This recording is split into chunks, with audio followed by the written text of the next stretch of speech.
والى المنظمه الوطنيه للطلبه الجزائريين على هذه الدعوه من اجل التعريف بالوكاله وكاله مستغانه في صندوق التامين على البطاله.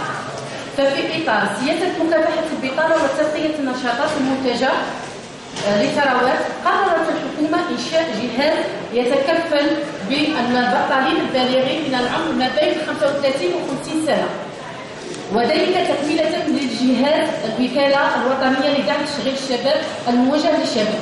يعني حنا فئه البطالين عندنا ما بين 35 و 50 سنه. جماعه راني نشوف فيكم دي جون هنا، ساسكو هذا الديسبوزيتيف تاعنا تهم اولياء تاعكم، اخوات او اخوه للاستفاده من هذا الجهاز. وقد أسند هذا الجهاز كما تعلمون وكما ذكرت سابقا للصندوق الوطني للتأمين على البطالة، المكلف بالمساعدة على خط المؤسسات المصغرة عبر مراكز دعم العمل الحر والمتواجد عبر كامل التراب الوطني. وللاستفادة من هذا الجهاز يجب أن تتوفر شروط في هذا البطال. أول شيء وهو بلوغ العمر الذي يتراوح ما بين 35 و 50 سنة. ثانيا الإقامة في الجزائر.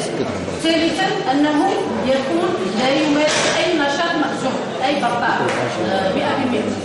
رابعا التسجيل لدى مصالح الوكالة الوطنية للتشغيل لانام على الأقل 6 أشهر، تكون عنده مدة 6 أشهر وهو بطال كطالب عمل بصفة طالب عمل.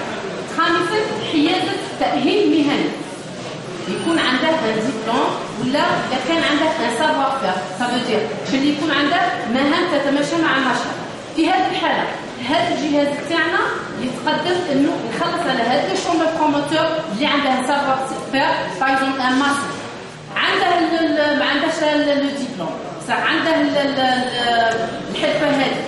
هنا الجهاز تاعنا يخلص عليه في لي سيرفيا ولا لاشام ولا وي يحيد على شهاده او ميم طون يحط ان دوسي عنده.